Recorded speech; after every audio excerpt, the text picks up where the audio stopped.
হযরতে উসমান গনি, তিনার সাথে নবীর একজন মেয়ের বিয়ে হলেন।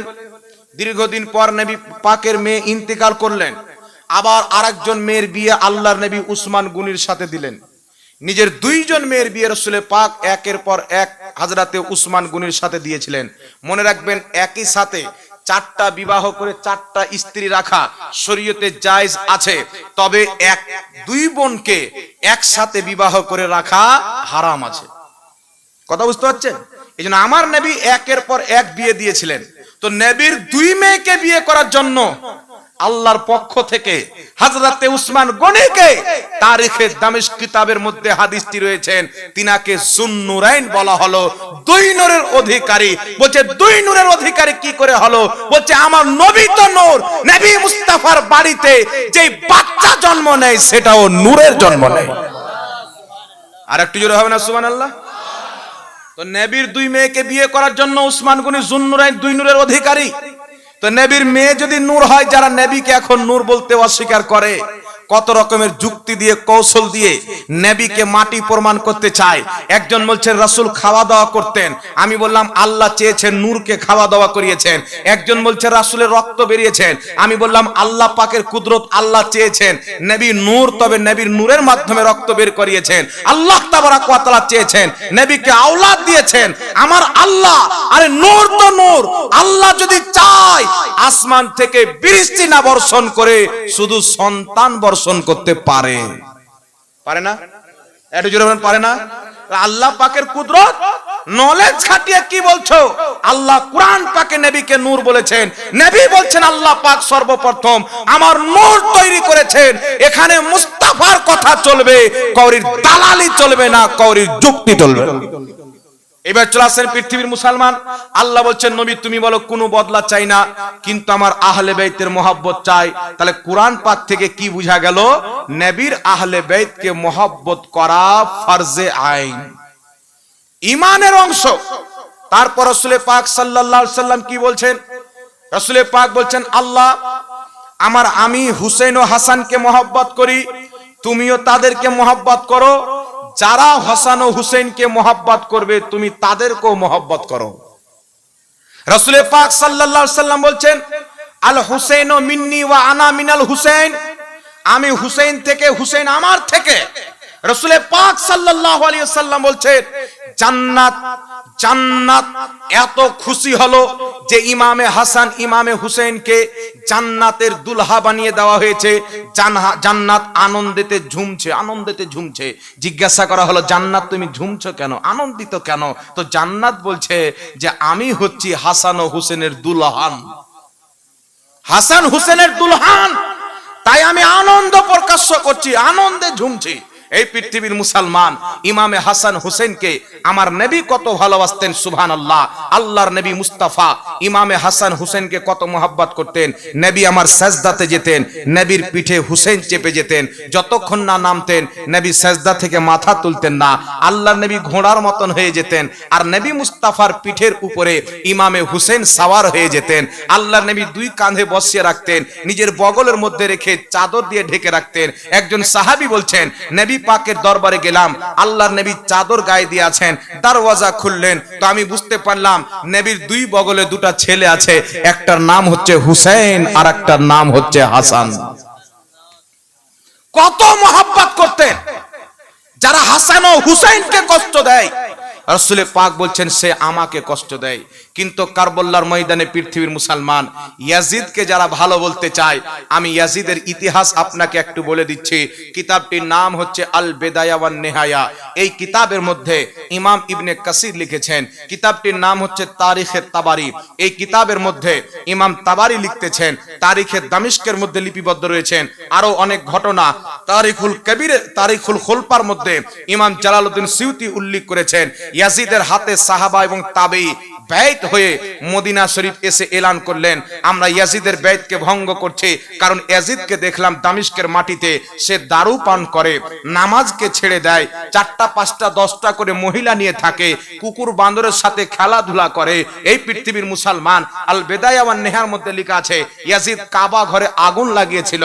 নবী পাকের মসজিদ, মসজিদে নবী শরীফে উট এবং ঘোড়াকে বেঁধে 3 দিন পর্যন্ত পেশাব পাখানা করিয়েছিল। এমন একজন নাপাক ব্যক্তি ইয়াজিদ ছিল। ইমাম মালিক বলছেন ইয়াজিদ কাফির ছিল। দলিল কি পেশ করছেন? যখন হুসেনকে শহীদ করার পর শিমরে লাইন উনার মুস্তককে নিয়ে ইয়াজিদের শাহী দরবারে গেলেন, তো ইয়াজিদ হাতে ছড়ি নিয়ে ইমামে হুসেনের ঠোঁটে আঘাত করে বলেছিল, বদরের যুদ্ধে আমার যে বাপ দাদাকে মুহাম্মদ শহীদ করেছিল, আজ তার নামাসাকে শহীদ করে আমি ইয়াজিদ বদনা নিলাম। তাই একজন ইমাম তাকে কাফির বলে আখ্যায়িত করেছেন, আর ইমামে আজম আবু হানিফা বলছেন আমরা তাকে কাফিরও বলবো না, তাকে মুসলমানও বলবো না, আমরা তার ব্যাপারে সুকুত, তবে তাকে ফাসিক বলা যাবে, ফাজির বলা যাবে, মুনাফিক বলা যাবে, আপনার ইয়াজিদকে জাহান্নামী বলা যাবে। কারণ ইয়াজিদ কোনই মতে ভালো লোক ছিল না, সে সাধারণ ব্যক্তিকে নয় জান্নাতের সরদারকে শহীদ করেছে। এখন বর্তমানে কিছু লোক আছে যে ইয়াজিদ দারু পান করত, তার নামের পরে রাদিয়াল্লাহু তাআলা আনহু লাগাচ্ছে। বাংলাদেশের কাজ্জাবিন ইহুদি এ জিনা করত, এর নামের পরে বলছে রাদিয়াল্লাহু আনহু। আর আমরা যদি বলি আলা হযরত রাদিয়াল্লাহু তাআলা আনহু, তো এর পেটে ব্যথা হয়ে যায়। একজন ওয়াহাবি ফোন করেছেন যে আল্লাহর নবীর সাহাবী ব্যতীত কওরির নামের পর রাদিয়াল্লাহু আনহু বলা যাবে না। মাসলাটা ভালো করে শুনেলেন। তো আমি বললাম দলিল কি? বলছে রাদিয়াল্লাহু তাআলা আনহু এটা একটা সাহাবীদেরকে আল্লাহ পাক কোরআনে বলেছেন, তাদের একটা উপাধি।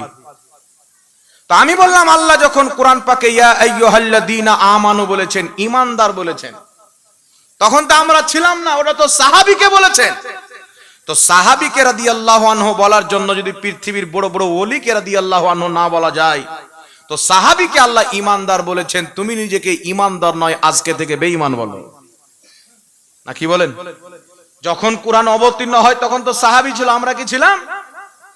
তো কিয়ামত পর্যন্ত যারা ঈমান নিয়ে আসবে সকলকে ঈমানদার বলা হবে। কিয়ামত পর্যন্ত যারা আল্লাহকে খুশি করে কবরে যাবে তাদের নামের পরে রাদিয়াল্লাহু তাআলা আনহু বলা জায়েজ হবে। জোরে বল সুবহানাল্লাহ। একটা উদাহরণ আপনাকে আমি দিয়ে দিচ্ছি, একটু লক্ষ্য করে শুনেন। বিশ্ববিখ্যাত ইমাম ইমাম ইবনে হাজার মক্কি রাহিমাহুল্লাহ, বিশ্ববিখ্যাত ইমাম। মক্কা শরীফে তিনার বাড়ি ছিলেন, অনেক বড় হাই র্যাঙ্কের ইমাম।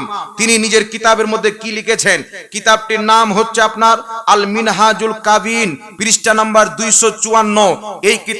এই কিতাবের মধ্যে তিনি হযরতে ইমাম মালিকের নাম উল্লেখ করে, আবু হানিফার নাম উল্লেখ করে, আহমদ বিন হাম্বলের নাম উল্লেখ করে, চারো মাযহাবের ইমামের নামকে উল্লেখ করার পর ইমাম ইবনে হাজার মক্কি রাদিয়াল্লাহু তাআলা আনহু বলেছেন। সুবহানাল্লাহ বলেন। কি বলেছেন? রাদিয়াল্লাহু তাআলা আনহু বলেছেন। লক্ষ লক্ষ হাদিসের হাফিজ মুহাদ্দিস। শুধু তাই নয়, ইমাম জালালউদ্দিন সিউতি হাদিসের ইমাম, জারহ তাদিলের ইমাম, ফিকহার ইমাম এবং ইশকে রাসূলের ইমাম, যার নাম আলা হযরত যখন লিখেছেন তো লিখেছেন জালালাতুল ইলম। এই ইমাম জালালউদ্দিন সিউতি নিজের কিতাব আল হাবিলিল ফাতাওয়াতে ইমাম শাফির নাম, অন্য অন্য ওলির নাম লিখেছেন, তো তিনাদের নামের পরে রাদিয়াল্লাহু আনহু লিখেছেন। সুবহানাল্লাহ বলেন। এইজন্য আল্লাহর যারা ওলি, যারা আল্লাহর নেক বান্দা, মুত্তাকি, পরহেজগার, হাই র‍্যাঙ্কের ওলি বান্দা, তাদের নামের পরে রাদিয়াল্লাহু তাআলা আনহু ব্যবহার করা, এটা সালফে সালেহিন থেকে চলে আসে। এখন যারা বলছে বলা যাবে না, এরা বাড়িতে এই ধর্ম তৈরি করেছে আমেরিকার ফান্ডিং পেয়ে। কথা বুঝতে পারছেন বাবা? আমেরিকার ফান্ডিং পেয়ে। এই জন্য তারা আমেরিকার ফান্ডিং কে নিয়ে ইয়াজিদকে বাঁচাতে চায়। এখন আপনারা বলেন বাবা, ইয়াজিদের নামের পরে রাদিয়াল্লাহু আনহু বলা যাবে?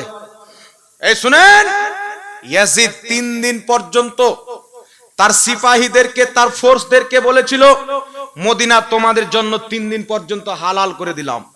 মদিনার মহিলাদের সাথে জিনা করা, মদিনাতে যা খুশি তা করা, মসজিদে নববীর বেহুরমতি করা, 3 দিন পর্যন্ত ইয়াজিদ বৈধ করে দিয়েছিল। এখন আপনারা বলেন, ইমামে হুসেনকে শহীদ করার পর ইয়াজিদ হযরতে রাসূল পাকের খানদানের মহিলা হযরতে যায়েনাবের মাথার চাদরকে টেনে তিনার মাথাকে উলঙ্গ করেছিল। তো যেই আহলে বাইতের মহব্বত আল্লাহ কোরআন পাকে ফরজ করেছেন, তাদের মাথা থেকে যেই ইয়াজিদ দুপাট্টা হটিয়ে নবী পাকের পবিত্র ঘরের মহিলা যাদের চুল আসমানের সূর্যের আলো পর্যন্ত দেখতে পায়নি, যাদের মাথার চুল ফারিস্তা পর্যন্ত দেখতে পায়নি, তাদের মাথা থেকে যে ইয়াজিদ কাপড়কে সরিয়ে তাদেরকে বাজারে ঘুরিয়েছে, ওই ইয়াজিদের পক্ষ যে মৌলবি নিবে, যদি আপনার সামনে থাকে তাকে চামড়ার জুতা নিয়ে মেরে চামড়া তুলে দিতে হবে মুসলমান। এরকম মৌলবি যদি পান, ওকে চামড়ার জুতা নিয়ে যদি না মারতে পারেন, মনে করবেন যে আমার ঈমান দুর্বল আছে। ঈমান দুর্বল আছে। ইয়াজিদের পক্ষে কথা বলবে আর হুসেনের মান্যকারী চুপচাপ থেকে যাবে, মানে হুসেনকে বুঝে না, ইমামে হুসেন কি জিনিস জানে না। এই জন্য পৃথিবীর মুসলমান আমরা ইয়াজিদকে ঘৃণা করি, হুসেনকে ভালোবাসি। সুবহানাল্লাহ বলেন না। ইমামে হুসেন কোনোদিন নামাজ ছাড়েননি, কোনোদিন শরাব পান করেননি। কারবালার ময়দানে সাজদারত অবস্থায় জিনাকে শহীদ করা হয়েছে, কিন্তু ইয়াজিদ নামাজ ছাড়তো, জিনা করত, শরাব পান করত, মসজিদে নববীর বেহুরমাতি করেছে, কাবাতে আগুন লাগিয়ে কাবার গেলাপকে জ্বালিয়েছে। তাহলে এই রকমই ইয়াজিদকে যারা ভালো বলবে, বলবে ইয়াজিদ খুব ভালো মানুষ ছিল, মনে করতে হবে ওরও প্রবলেম আছে। নাকি বলেন, কথা বলেন। আর এইগুলো কাজ কারা করছে বাবা? এইগুলো কাজ কারা করছে? যারা বর্তমানে নিজেকে আহলে হাদিস এবং সালাফি বলে দাবি করছে। আছে না কিছু মৌলবি মাথায় মহিলাদের মতন ঘুমটা দিয়ে আসে, এইভাবে এমন ভাবে ঘুমটা দেয়, আর যদি দাড়ি না থাকতো তা আমাদের যুব সমাজ মনে করতো যে খাতারনাক মহিলা। লম্বা লম্বা দাড়ি তো, এই জন্য বুঝা যায় যে বেটা ছেলে আছে, এমন ভাবে মুখ ঢাকে। এই ঘুমটা পড়া কি? সহিহ বুখারীর মধ্যে হাদিস, নবী পাকের সাহাবী হযরতে আনাস মসজিদের মেম্বারে দাঁড়ালেন, দেখছেন অনেক সাহাবী মাথায় টুপির উপরে এইভাবে চাদর দিয়ে এসেছেন। হযরতে আনাস বলছেন, তোমাদেরকে দেখে খাইবারের ইহুদিদের মতো লাগছে। খাইবারের যুদ্ধে মুসলমানদের সাথে যতগুলো ইহুদি লড়াই করতে এসেছিল, তাদের সবারই মাথায় ঘুমটা ছিল। মুসলিম শরীফ কিতাবুল ফিতানের মধ্যে হাদিস, রাসূল পাক বলছেন দাজ্জাল যখন বের হবে, তার পক্ষে ৭৭,০০০ ইহুদি যোগদান করবে, তাদের সকলের মাথায় ঘুমটা থাকবে। এই জন্য মাথায় যারা ঘুমটা দেয়, এটা ইহুদিদের কালচার। আর মাথায় টুপি এবং পাগড়ি দেওয়া, এটা মুহাম্মদ রাসূলুল্লাহর দেওয়া কালচার। জোরে বল সুবহানাল্লাহ। তো নবীর কালচারকে মিটিয়ে ইহুদির কালচার তারা ভরতে চায়। আরেকটি কালচার মানুষের সামনে প্রচার করা হয় কি? আচ্ছা, আমরা যখন মানুষের সাথে মুসাফা করি, 2 হাতে করি না বাবা? জি, জোরে বলেন। এমনি অনেকে হয়তো মুসাফা করছেন, ভিড় ভাড় আছে, সময় টময় নাই, এমনি এক হাতে মুসাফা করে নিল, এটা নাজেজ বা হারাম হবে না। তবে এক হাতে মুসাফাকে যারা সুন্নাত মনে করে আর 2 হাতে মুসাফা করাকে বিদআত মনে করে, এরা কোনোই মতে নবীর সুন্নাত পালন করে না, ইহুদিদের সুন্নাত পালন করে। খ্রিস্টানদের তরিকায় এক হাতে মুসাফা করা, ইহুদিদের তরিকায় এক হাতে মুসাফা করা, হিন্দুদের তরিকায় এক হাতে মুসাফা করা, বৌদ্ধদের তরিকায় এক হাতে মুসাফা করা। আর রাসূল পাক বলছেন মিশকাতের হাদিস, মান তাশাব্বাহা বিকওমিন ফাহুয়া মিনহুম, যে যেই ধর্মের নকল করবে সে তাদেরই অন্তর্ভুক্ত হবে। কিন্তু ইসলামের কি?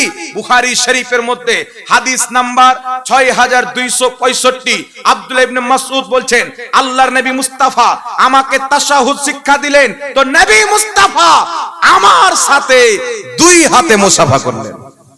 জোরে হবে না সুবহানাল্লাহ? 2 হাতে মুসাফা করে রাসূল সাল্লাল্লাহু আলাইহি সাল্লাম আমাকে তাশাহুদ শিক্ষা দিয়েছেন। বুখারী শরীফের মধ্যে কত নাম্বার হাদিস?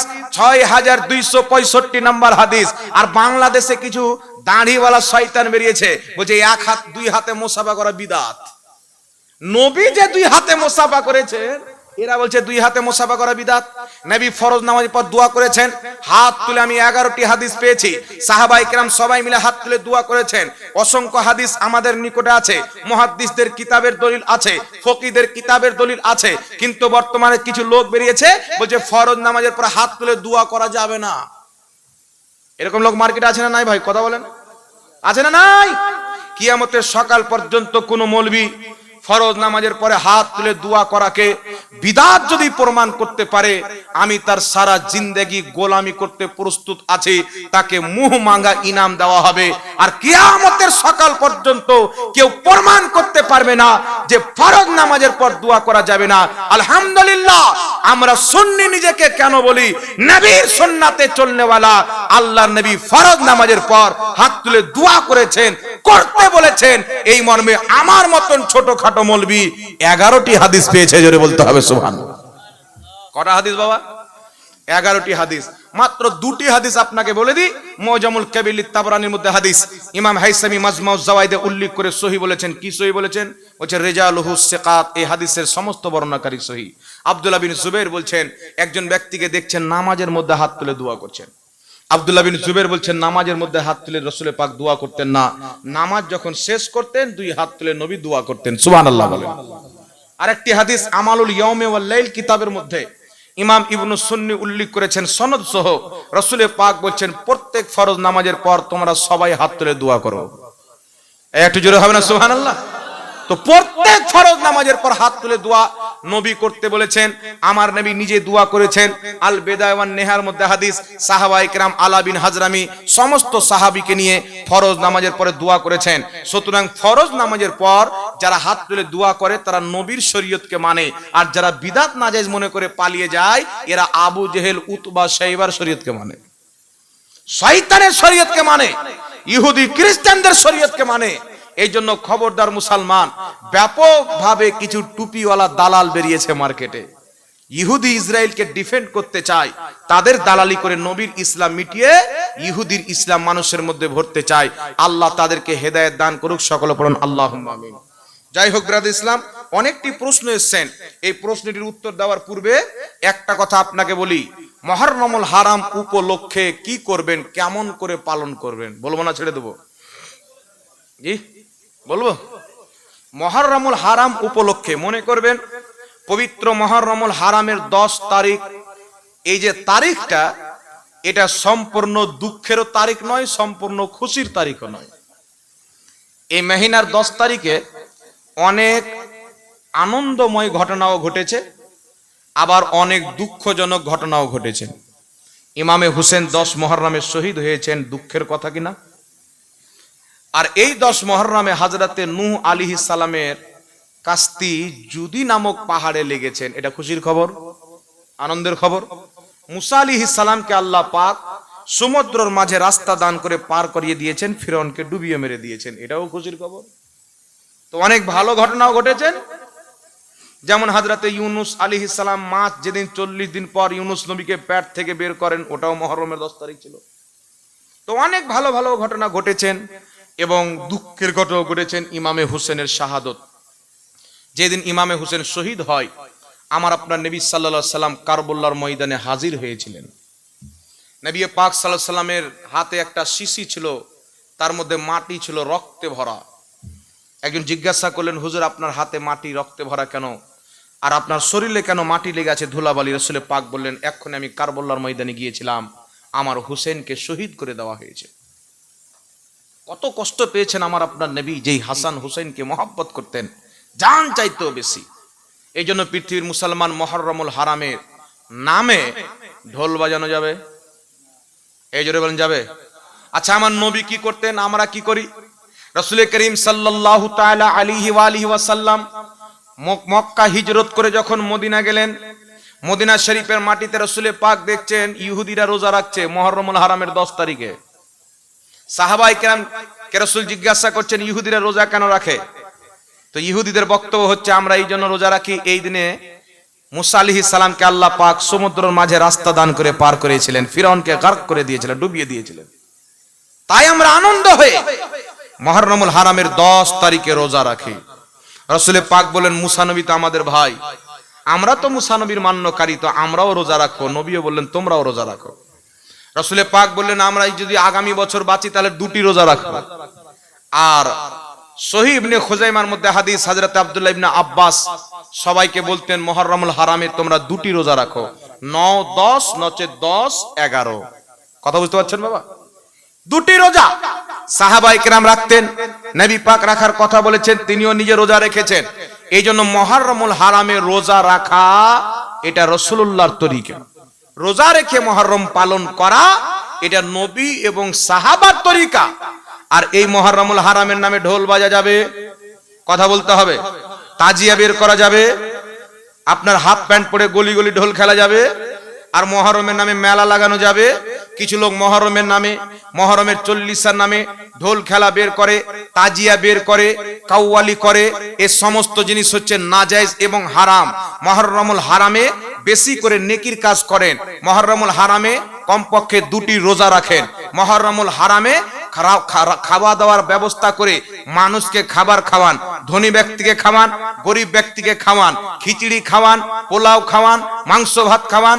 আল্লাহর নবী আলাইহিস সালাতু ওয়াস সালাম বলছেন, বুখারী শরীফ প্রথম খণ্ড কিতাবুল ঈমান হাদিস নাম্বার 12, রাসূল পাককে জিজ্ঞাসা করা হলো, ইয়া রাসূলুল্লাহি আইয়ুল ইসলামে খায়রান, ইয়া রাসূলুল্লাহ ইসলামের উত্তম আমল কি? রাসূল পাক বললেন, তুতিমুত তাআম ওয়া তাকরাউস সালাম, ইসলামের উত্তম আমল হলো মানুষকে খাওয়া দাওয়া করানো। এই জোরে হবে না সুবহানাল্লাহ? রাসূল পাক বলছেন মিশকাতের মধ্যে হাদিস, কিয়ামতের ময়দানে মানুষকে জান্নাত দেখানো হবে, যে আর কিছু ক্যামেরা হবে জান্নাতের ক্যামেরার মধ্যে, যেগুলো খাস, যে ক্যামেরার ভিতর থেকে বাহির দেখতে পাওয়া যাবে, বাহির থেকে ভিতর দেখতে পাওয়া যাবে, মানে কাঁচ সিস্টেম। তো ও দুনিয়ার কাজ নয়, ও জান্নাতের কেমন কাজ হবে আল্লাহ জানে। তো সাহাবী বলছেন, হুজুর এত সুন্দর ক্যামেরা আল্লাহ জান্নাতে কাকে দিবে? রাসূল পাক বলছেন, যারা তাহাজ্জুদের নামাজ পড়বে এবং বেশি করে মানুষকে খাওয়াবে, আল্লাহ পাক তাদেরকে জান্নাতে এই খাস ক্যামেরা দান করবে। জোরে বলতে হবে, জোরে বলতে হবে। সহিহ ইবনে হিব্বানের মধ্যে হাদিস, কওমে বনি ইসরাইলের একজন ব্যক্তি একটা কুকুরকে পানি পান করিয়েছিল বলে আল্লাহ পাক তাকে সঙ্গে সঙ্গে গুনাহ ক্ষমা করে জান্নাতি বানিয়ে দিয়েছিলেন, একটা কুকুরকে পানি পান করার কারণে। এই জন্য মুহররমুল হারামে শরবত পান করান, মানুষকে পানি পান করান, সারা পৃথিবীকে দেখিয়ে দেন ইয়াজিদ হুসাইনের জন্য পানি বন্ধ করেছিল, আমরা হুসাইনের মান্যওয়ালা গোটা দুনিয়াকে পানি এবং শরবত পান করিয়ে তাদের পিয়াস বুঝাচ্ছি। সুবহানাল্লাহ বলে। আমরা ইয়াজিদদের মতন খাবিস নয়, আমরা হচ্ছে ইমামে হুসেনের গোলাম। এই জন্য পৃথিবীর মুসলমান খিচুড়ির কিছু আবার মোল্লা আছে, ও যে মুহররমে খিচুড়ি করা বিদআত, খিচুড়ি আবার কি দোষ করলে রে? জি, এ মৌলবি যে কোন কোম্পানির জাহিল আল্লাহ পাক জানে। এ মাদ্রাসায় পড়াশোনা করেছে না গাঁজা টেনেছে আল্লাহ ছাড়া কেউ জানে। ও যে মুহররমে খিচুড়ি খাওয়া বিদআত, ও যে কেন বলছে নবী মুহররমে খিচুড়ি খেয়েছে? তো তুই যে ভগবান গোলার মোড়ে গিয়ে ঘাপা ঘাপ বিরিয়ানি খাচ্ছিস, ওরা তোর কোন বাপ খেয়েছে? না কি বলেন? খিচুড়ির মধ্যে কি কোনো খারাপ জিনিস থাকে? এই জোরে বলেন। এই জন্য আপনাকে বলতে চাই, শুনেন, সুয়ারের গলাতে সোনার হার যেমন মানায় না, কুকুরের গলাতে সোনার হার যেমন মানায় না। যারা বলে মুহররমে খিচুড়ি খাওয়া হারাম, হালাল জিনিস এদের কপালে লভে না। এদের নিকটে কাওয়া খাওয়া যায়, এদের নিকটে মন্দিরের পাঁঠার মাংস খাওয়া যায়। জি শুনেন, আল্লাহর নবী মুস্তাফা সাল্লাল্লাহু আলাইহি ওয়াসাল্লাম মদিনাতে আছেন, একটা কাফলা গেল। কাফলা ছিল বেঈমানদের কাফলা, কাফিরদের কাফলা। তারা অসুস্থ হয়ে গেল।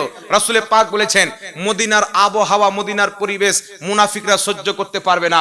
যেমন এই মুনাফিকরা গেল, কাফিররা গেল, তাদের হালওয়া টাইট হয়ে গেল। নবীর দরবারে গিয়েছেন, রাসূল পাক বলেছেন, তোমরা উটের দুধ এবং উটের পেশাব পান করো। কাদেরকে বলেছেন? কাফিরদেরকে। উটের দুধ পান করো, উটের পেশাব পান করো। ইমাম সালাক্সি রাহমাতুল্লাহ আলাইহি 1000 বছর পূর্বে আল মাবসুদ কিতাবের মধ্যে লিখছেন যে আল্লাহ পাকের রাসূল সাল্লাল্লাহু আলাইহি সাল্লাম ওই মুনাফিকদেরকে উটের পেশাব এই জন্য খেতে বলেছিলেন, হতে পারে কাফিরদের শেফা নাপাক জিনিস আছে। কাফিরদের জন্য শেফা, মুনাফিকদের জন্য শেফা, ইসলামের দুশমনের ওষুধ আল্লাহ ওই নাপাক জিনিসে রেখেছিলেন। আল্লাহ নবীকে ওহীর মাধ্যমে জানিয়ে দিয়েছিলেন। তাই কাফিরদেরকে নবী পাক মুনাফিকদেরকে উটের পেশাব পান করতে বলেছিলেন। কিন্তু মুসলমানদের জন্য প্রত্যেক পশুর পেশাব নাপাক, প্রত্যেক পশুর পেশাব নাপাক। হযরতে আব্দুল্লাহ ইবনে উমরের কাছে একজন সাহাবী আসলেন, হুজুর আমাদের মধ্যে কিছু কিছু লোকের এখানে উটের পাশে থাকি, তো উটের পেশাবের ছিটা চলে আসে। হযরতে আব্দুল্লাহ ইবনে উমর বলছেন, ওই জায়গাটা ধুয়ে নিবে। কি করে নিবে? ধুয়ে নিবে। যদি উটের পেশাব লাগা থাকে নামাজ পড়লেন, আপনার নামাজ হবে না। নাজিস আপনার শরীরে লেগে আছে। এই উটের পেশাব হোক, গরুর পেশাব হোক, আব্দুল্লাহ ইবনে উমর, আব্দুল্লাহ ইবনে মাসউদ, অসংখ্য সাহাবা থেকে হাদিস বর্ণিত, আমার নবী থেকে হাদিস বর্ণিত, পশু পাখির পেশাব এটা হচ্ছে নাপাক এবং অপবিত্র। জোরে বলেন সুবহানাল্লাহ। কিন্তু ওয়াহাবিদের ধর্ম কি বলে? আহলে হাদিসরা নিজের কিতাব নুজুলুল আবরারের মধ্যে লিখেছেন যে এইগুলো পশু পাখির মাংস হালাল, তাদের পেশাব পাখানাও হালাল। নাউজুবিল্লাহ হবে না? বলছে উটের পেশাব পান করা তো হাদিস থেকে প্রমাণিত, আর গরু, ছাগল, মুরগি, মুরগা যেইগুলোর মাংস খাই আমরা, এদেরও পেশাব হালাল, এটা কিয়াস দ্বারা প্রমাণিত। কিন্তু পৃথিবীর মুসলমান এ গাধার বেটা জানে না যে যারাকে নবী উটের পেশাব পান করতে বলেছিলেন, ওহির মাধ্যমে আল্লাহ জানিয়ে দিয়েছিলেন যে এই কাফিরদের জন্য শেফা আমি নাপাক জিনিসে রেখেছি। এই জন্য কোন সাহাবী জীবনে উটের পেশাব পান করেছেন একটা হাদিস কোন ওয়াহাবি দেখাতে পারবে না। তো যদি জায়েজ হতো, ওর মধ্যে যদি মুসলমানের জন্য শেফা থাকতো, তো সাহাবীকে জ্বর হয়েছেন, সাহাবীর চোখ বেরিয়ে পড়েছেন, যুদ্ধের ময়দানে নাক কেটে গেছেন, অনেক রকমের ব্যারাম হয়েছেন, তো সাহাবায়ে কেরাম কেন উটের পেশাব পান করেননি? সাহাবা জানতেন এটা কাফিরদের জন্য শেফা, অপবিত্র জিনিসে হতে পারে, মুসলমানদের জন্য নয়। জোরে বলেন সুবহানাল্লাহ। আরেকটু জোরে হবে না সুবহানাল্লাহ? তো কাফিরদের হাদিস ওয়াহাবিরা নিজের প্রতি আমল করতে চায়। তো তোমরা যদি কাফির থাকো, তোমরাও যদি বেঈমান থাকো, তো তোমরাও পান করো। আমরা তো মুসলমান, আমরা পান করবো না, কারণ সাহাবী মুসলমান ছিলেন, পান করেনি। ঠিক না বেঠিক? জোরে বলেন। এই আর একটু জোরে বলেন। তো এদের নিকটে উটের পেশাব পান করা যায়, গরুর পেশাব পান করা যায়, বকরির পেশাব পান করা যায়, এদের গোবর, লাদি এগুলো খাওয়া যায়। শুধু তাই নয়, পৃথিবীর মুসলমান নুজুলুল আবরার কিতাবের মধ্যে লিখেছে এবং ফাতাওয়া আহলে হাদিসের মধ্যে, আহলে হাদিসদের ইমাম আব্দুল্লাহ রুকড়ি কিতাবের মধ্যে লিখেছে যে মানুষের বীর্য পর্যন্ত পাক। জোরে বলেন নাউজুবিল্লাহ। আর একটু জোরে হবে না নাউজুবিল্লাহ? তো এদের নিকটে এতগুলো নোংরা জিনিস পাক, খেলে মানুষ খেতেও পারে।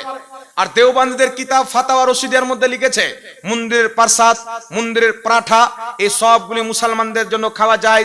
আরো অন্য কিছু জিনিস যদি দেয়, অর্থাৎ জয়মা কালী বলে যে পাঠা জবাই করা হয়, এর মাংস যদি কেউ পাঠায়, এটাও খাওয়া যায়।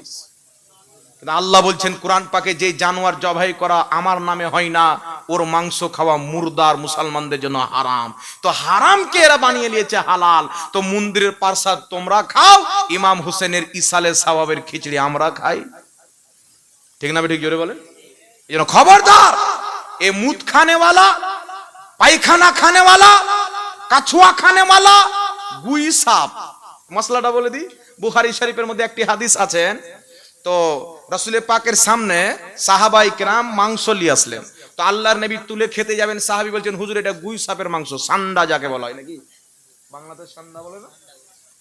সান্ডা, হ্যাঁ সান্ডা যাকে বলা হয়, গুই সাপ। তো রাসূল পাক যখন শুনলেন গুই সাপের মাংস, নবী রেখে দিলেন। তো সাহাবায়ে কেরাম প্লেটটা নিয়ে খেতে আরম্ভ করলেন। নবী দেখতেছিলেন। নবী বললেন না, আমার দেশে চলা না, আমি খাবো না। রাসূল পাক খেলেন না। এই হাদিস নিয়ে বলে নবী খাননি, তবে সাহাবা খেয়েছেন, নবী নিষেধ করেননি। মানে খাওয়া জায়েজ, আপনি না চাইলে নাও খেতে পারেন, মানে খাওয়া জায়েজ আছে। এই জন্য বলা হয় ওয়াহাবি হলো কুয়ার ব্যাঙ। যতদিন কুয়াতে ব্যাঙ থাকে মনে করে এটাই দুনিয়া। আর যখন কোনো মানুষ পানি তুলতে গিয়ে বালতিতে তুলে ব্যাঙকে বের করে দেয়, তখন ব্যাঙ মাথায় দিয়ে বলে আল্লাহ এত বড় দুনিয়া। তো এরা হচ্ছে কুয়ার ব্যাঙ। আবু দাউদের মধ্যে হাদিস, রাসূল পাক সাল্লাল্লাহু আলাইহি ওয়াসাল্লাম বলেছেন তোমাদের জন্য গুই সাপ এবং সান্ডা খাওয়া আমি মুস্তাফা নিষেধ করে দিলাম। জোরে বলেন সুবহানাল্লাহ। তো নবী পাক পরে নিষেধ করে দিয়েছেন, তাহলে পূর্বের হাদিসে আমল চলবে? এ চলবে। কিন্তু আল্লাহ পাক কোরআনে বলেছেন আমি তোমাদের জন্য সমুদ্রের প্রাণী হালাল করলাম। আল্লাহ কোরআন পাকে বলেছেন তোমাদের জন্য সমুদ্রের প্রাণী হালাল করলাম। এই ব্রাদার, কোরআন পড়ে মানুষ গুমরাহ হবে, কোরআন পড়ে হেদায়েত পাবে। পূর্বের মুহাদ্দিস ফকিহদের মাধ্যমে যারা কোরআন বুঝবে তারা হেদায়েত পাবে, আর যারা নিজে নিজে বুঝবে তারা পথভ্রষ্ট হবে। যেমন আওয়াজ ছিল তেমন করেন, যেমন আওয়াজ ছিল তেমন করেন। যারা নিজে নিজে কোরআন পাকের ব্যাখ্যা করতে যাবে 2025 সালে মডেল ব্যাখ্যা, তারা পথভ্রষ্ট হবে। আল্লাহ বলেছেন সমুদ্রের প্রাণী তোমাদের জন্য হালাল করলাম। ফুকাহায়ে কেরাম বলছেন সমুদ্রের প্রাণী থেকে মুরাদ হচ্ছে একমাত্র মাছ, মাছলি, মাছ তোমাদের জন্য সমুদ্র হালাল করলাম। মাছ ব্যতীত যত রকম জিনিস সমুদ্র থাকে তোমাদের জন্য সব খাওয়া হারাম বা নাজায়েজ। কথা বুঝে আসছে গেছে না বাবা? তো আল্লাহর বলার উদ্দেশ্য হচ্ছে সমুদ্রের প্রাণী হালাল করলাম মানে মাছ। আর এরা নতুন ব্যাখ্যা কি করছে যে যত কিছু আছে সমুদ্রের মধ্যে যদি সাপ থাকে সেটাও খাওয়া যায়, সমুদ্রের মাঝে যদি শুঁয়ার থাকে সেটাও খাওয়া যায়, সমুদ্রের মাঝে যদি কুকুর থাকে এদের নিকটে সেটাও খাওয়া যায়। তো কুত্তা বিল্লি খানেওয়ালা, পেশাব পাখানা খানেওয়ালা ইমামে হুসেনের হালুয়া খাবে না, শাবে বারাতের হালুয়া খাবে না, মুহররমের খিচড়ি খাবে না, 12 রবিউল আউয়ালের মাংস ভাত খাবে না। এইগুলো পবিত্র জিনিস আল্লাহ সুন্নিদের কপালে লিখেছে। এই জোরে হয় না সুবহানাল্লাহ। এই জন্য মুত পেশাব খানেওয়ালা, মন্দিরের প্রসাদ খানেওয়ালা দেওবন্দি ওয়াহাবি যদি বলে খিচড়ি মুহররমে করা যাবে না, আগে একটা গরুকে পেশাব করিয়ে একটা বোতলে ভরে 2-3 জন ওর বুকে পাও দিয়ে ওর মুখে বোতল ভরে খাওয়াবেন, যে তোর বাপ লিখেছে জায়েজ খা। আল্লাহ হেদায়েত দান করুক, সকল পড়ুন আল্লাহুম্মা আমিন। যাই হোক বিরাদ ইসলাম, এই জন্য কোরআন তেলাওয়াত করা, তসবিহ তাহলিল, দান সাদকা, খাওয়া দাওয়ার ব্যবস্থা, দোয়া খায়ের, জিক্রে শুহাদায়ে কারবালার মাহফিল করে মুহররম পালন করবেন, নেকি পাবেন। ঢোল তাশা ইত্যাদি করবেন না, সমাজে করতেও দিবেন না। আসসালামু আলাইকুম ওয়া রাহমাতুল্লাহি ওয়া বারাকাতুহু। ওয়া আলাইকুম আসসালাম ওয়া রাহমাতুল্লাহি ওয়া বারাকাতুহু। আসসালামু আলাইকুম। ওয়া আলাইকুম আসসালাম। গরু ছাগলের ভুঁড়ি খাওয়া যাবে কিনা এ মাসলা সবাই জানে এখানে? এই জানে না? সবাই জানে কি জানে না? সবাই জানে নামাজ পড়া ফরজ, কিন্তু পড়ে না, মৌলবীকে বারবার বলতে হয়।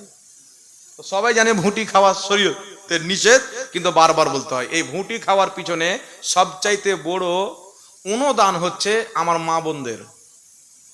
বুঝতে পারছেন? একটা পুরুষকে যদি ভুঁড়ি দেন, যে খাসির ভুঁড়ি নিয়ে যান, একে গরম পানিতে ডুবিয়ে রাখবে বেশ কিছুক্ষণ, তারপরে উঠিয়ে চামচ দিয়ে হাত দেওয়ার উপরে যে নোংরা আবর্জনা আছে সব ছুটিয়ে কুচি কুচি করে কেটে আবার তেলে ভেজে রান্না করে খাবেন। তো পুরুষটা বলবো তোর গুষ্টি কি হয়েছে, এত লম্বা খাটনি ভাগ খাবো না, না কি বলে? কিন্তু মা বোনেরা এদের তো লজ্জা শরম নাই বললি চলে, যেগুলো মা বোন ভুটি খায়, সব মা বোন নয়। এরা ওই ভুঁটি লিবে দিন মেনোয়ার পিছে লাগা থাকবে, গোবর টোবর ছুটা বাবার কুচি কুচি করে কাটবে।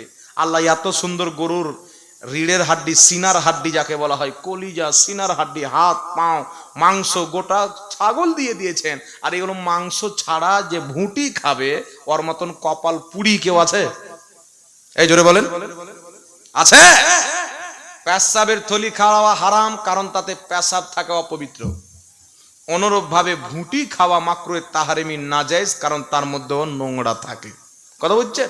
রাসূল পাক বাট খাওয়াকে জায়েজ বলেছেন, বাট ফুকাহায়ে কেরাম জায়েজ বলেছেন। ভুঁটির উপরে লম্বা চাদরের মতন একটা মাংস লাগা থাকে, থাকে না? ওই মাংসটা খাওয়া জায়েজ আছে, কিন্তু যে ভুঁটিটা আছে না, ওর মধ্যে নোংরা জিনিস মিশিয়ে থাকে টোটালে, এই জন্য সেটা খাওয়া যাবে। জোরে বলেন। একজন মৌলভী সাহেবকে দেখলাম পোস্ট করেছে যে ভুঁটি খাওয়াতে অনেক উপকার আছে আর বিড়ি খাওয়াতে ক্ষতি আছে। তো মৌলভী, আমাদের হানাফি মৌলভীরা বিড়ি খাওয়াকে নাজেজ বলে না, ভুঁটি খাওয়াকে নাজেজ বলে। বলছে উপকার আছে, কে বলেছে? বলছে ডক্টর বলেছে। তো কোন ডক্টর যদি কালকে বলে দেয় শুঁয়ারের মাংস খাওয়াতে খুব উপকার আছে, ওটা কি শরীয়তে জায়েজ হয়ে যাবে? জোরে বলেন। কোন ডক্টর যদি বলে দেয়, যেন ভারতে অনেক অন্ধভক্ত ডক্টর আছে, আন্ধভক্ত যাকে বলা হয়, বলছে করোনা ভাইরাস, গরুর মুত খাও, গোবর খাও, করোনা ভাইরাস পালিয়ে যাবে। তো ওই মৌলবি যে যুক্তি দিয়ে বলেছে ডাক্তার বলছে অনেক উপকার আছে, ভুটি খাওয়া হালাল, তাহলে ওই মৌলবিকে বলতে হবে যে করোনার ভাইরাস যখন এসেছিল, জ্বর সর্দি যদি বেশি চেপে যায়, তাহলে গরুর মুত পান করো আর গরুর গোবর খাও, তাহলে তোমার সেটা ভালো হয়ে যাবে। তাহলে ওটা খাওয়া জায়েজ হয়ে যাবে? কথা বলেন। তো যুক্তি দিয়ে ইসলাম চলে না। এই জন্য বিরাদর ইসলাম, ভুটি খাওয়া এটা হচ্ছে মাকরুহে তাহরিমি। ফুকাহায়ে কেরাম কোরআন হাদিস থেকে ইজতিহাদ করে, গবেষণা করে আমাদের সামনে মসলা ক্লিয়ার করে দিয়ে দিয়েছেন যে এর মধ্যে নাপাক থাকে।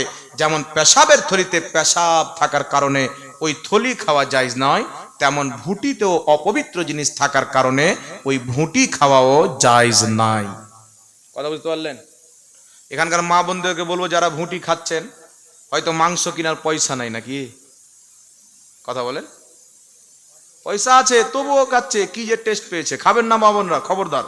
আল্লাহ পাক আপনাদেরকে বুঝার তৌফিক দান করুক, সকলে পড়ুন আল্লাহুম্মা আমিন।